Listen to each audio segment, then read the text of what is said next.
सभी की इच्छाओं को नमन।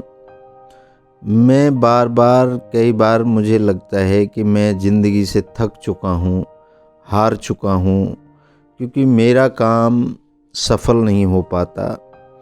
ऐसा प्रश्न है पश्चिम बंगाल कलकत्ता से। देखिए श्रीमान जी, हार मानना का मतलब है अपने आप को ख़त्म कर लेना। अपनी सारी जो भी आपकी इच्छाएं हैं, सबसे पहले तो आप अपनी इच्छाओं को जीवित रखें, उनको मरने ना दें। मैं बार बार कहता हूँ कि अगर इच्छा है तो आप जीवित हैं, इच्छा है तो आप स्वस्थ हैं, इच्छा है तो आप इस दुनिया के अंदर सक्रिय हैं। मैं आपको दो मेंढकों की एक कहानी सुनाता हूँ। दो मेंढक थे जो बड़े अच्छे मित्र थे, बहुत मस्ती करते थे, अपने तालाब में घूमते फिरते थे। एक मोटा मेंढक था, एक पतला मेंढक था। तो दोनों बड़े अच्छे दोस्त थे। जंगल के तालाब में खूब घूमते थे। एक दिन वो घूमते घूमते एक गांव की तरफ चले गए। वहाँ पर उन्होंने देखा कि एक जो किसान था वो अपनी गाय का दूध काढ़ रहा था, दूध निकाल रहा था। तो जब दूध निकालते हुए उन मेंढकों ने देखा तो वो पहली बार था जब वो जंगल को छोड़ करके और गांव की तरफ आए थे। तो उन्होंने ये सब पहली बार देखा। जब पहली बार देखा तो उनके दिमाग में बात आई कि ये भी कोई दुनिया होती है, और आज तक हमें तो पता ही नहीं था कि हमारे जंगल से बाहर भी कोई दुनिया है। तो खैर वो वहाँ पर चले गए जहाँ पर उस किसान ने वो दूध का जो बर्तन था वो रख दिया। तो वो देखने लगे कि इस जानवर से इसने क्या निकाला है। तो वो किसी स्पोर्ट से झांकने लगे उस बाल्टी के अंदर, उस बर्तन के अंदर, और दोनों के दोनों उस बाल्टी के अंदर गिर गए। अब गिर गए तो उन्हें पहली बार तो सब अच्छा लगा कि उन्होंने कहा कि उन्होंने सोचा, आपस में भी बात करी कि आज तक तो हम बड़े गंदे से पानी में तैरते थे, ये पानी तो हमने पहली बार देखा है, सफ़ेद पानी। सफ़ेद पानी में उन्हें पहले तो बड़ा मज़ा आया। पहले तो वो खूब तैरे और खूब उसकी खुशबू से और उससे बड़े खुश हुए कि देखो आज पहली बार हमने एक नई दुनिया को देखा है, नई चीज़ में हम लोग आज तैर रहे हैं। खूब खेले कूदे, खूब अटखेली करी। लेकिन धीरे धीरे करके शाम होने लगी और उन्होंने कहा कि अब हमें घर चलना चाहिए, हमारा जो जंगल है, हमारा जो तालाब है, हमें वहीं चलना चाहिए। तो अब दोनों उस बर्तन से बाहर कैसे निकले? दोनों ने बड़ा प्रयास किया, बड़ी छलांगें मारी, लेकिन दूध का नेचर होता है वो चिकनाहट पैदा कर देता है, तो उनके हाथ पैर फिसल जाते थे। दोनों ने खूब बातचीत करके, खूब ताकत लगा के बाहर कोशिश करी, तो नहीं निकल पाए। स्वाभाविक सी बात है कि दूध तो चिकना होता है, पानी की तरह नॉर्मल तो होता नहीं है। तो फिर एक जो पतला वाला मेंढक था वो अपने मोटे वाले मेंढक से बोला कि चलो अब हम अपने तैरते रहते हैं, पता नहीं कुछ टाइम बाद कोई आके हमें निकाल भी दे। तो लेकिन तैरते तैरते तैरते तैरते वो जो मोटा वाला मेंढक था वो थकने लगा और उसने अपने मित्र से कहा कि अब मैं थक रहा हूँ और मुझे लगता है कि अब हमारी ज़िंदगी ख़त्म होने वाली है, अब हम यहीं मर जाएंगे। तो पतले वाले मेंढक ने कहा नहीं नहीं नहीं, आप और तैरते रहिए और कोशिश करते रहिए, क्योंकि कोई ना कोई हमें रास्ता ज़रूर मिलेगा। सभी को मिलता है, कोशिश करने वालों को ज़रूर कोई ना कोई रास्ता मिलता है। तो खैर वो धीरे धीरे धीरे धीरे थकता चला गया और अंदर से जब वो टूट गया और उसने ये कह दिया कि अब मैं नहीं तैर सकता, नहीं कर सकता, तो वह धीरे धीरे करके उसकी आंखों के सामने ही डूब गया।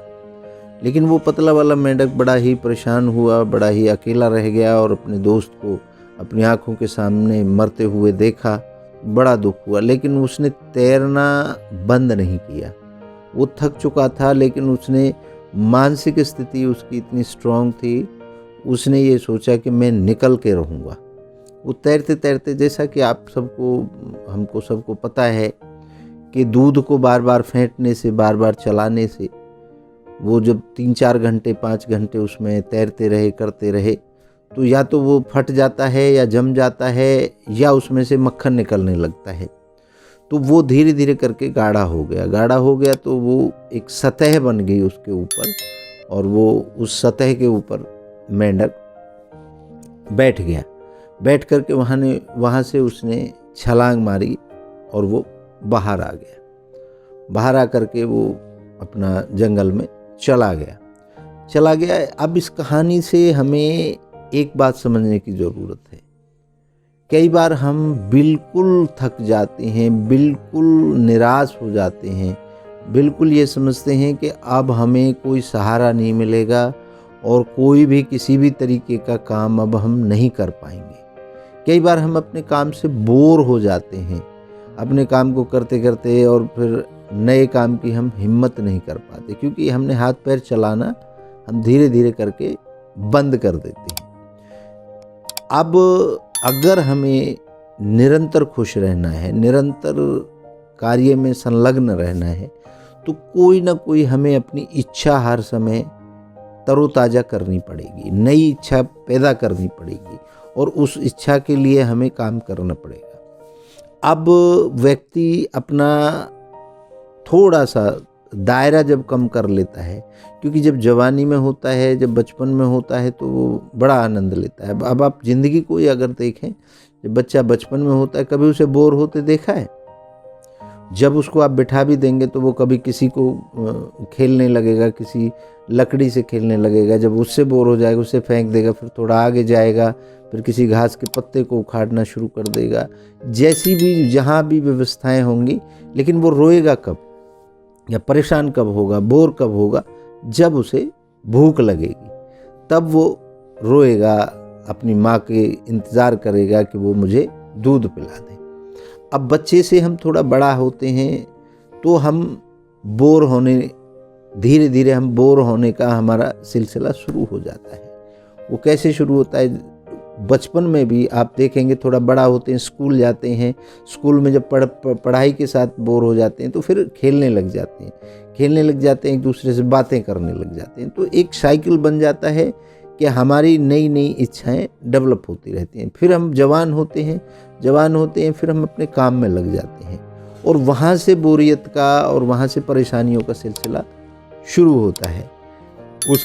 उसके बाद हम धीरे धीरे करके नए नए काम करते हैं, उन कामों में हमें सफलता नहीं मिलती। सफलता असफलता का जब से भी सिलसिला शुरू हो जाएगा, तभी से हमें निराशा हाथ लगने लगेगी। तो निराशा को आशा में अगर हमें बदलना है, और हम देखेंगे धीरे धीरे करके बुढ़े हो जाते हैं, और तब हम और ज़्यादा बोर होने लगते हैं, और ज़्यादा हमारे अंदर निराशा घर करने लगती है।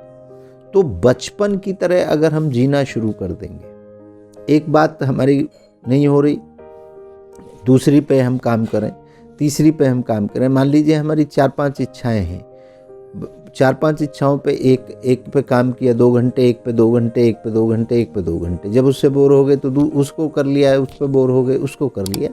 जैसे बचपन में एक बच्चा करता है छोटा सा, और हम सब ने बचपन जिया है, लेकिन हमारी एक सबसे बड़ी जो इंसान की फितरत है वो ये है कि वो अच्छी चीज़ों को धीरे धीरे करके भूलता रहता है, और ख़राब चीज़ों को वो अपने दिमाग में, अपने सबकॉन्शियस माइंड में रखता रहता है।